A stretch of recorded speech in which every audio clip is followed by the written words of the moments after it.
Cuando yo vi a ese señor dije, oye, qué buena onda, o sea, qué cool que hasta cierta edad, si tú quieres estudiar, te metas a estudiar. O sea, la realidad es que hay muchísimas personas que a lo mejor ya están un poquito grandes y dicen, híjole, todavía podré estudiar, todavía me acordaré de sumar y restar. O sea, y vienen muchos prejuicios, ¿no? De si todavía estaré a tiempo.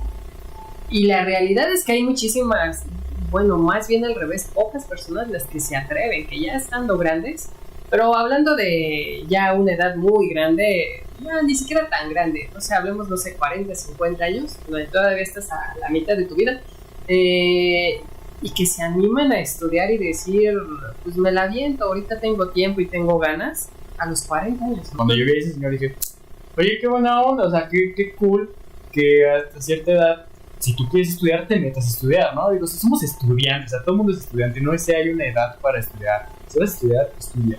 Métete a estudiar lo que sea, la edad que tengas. Yo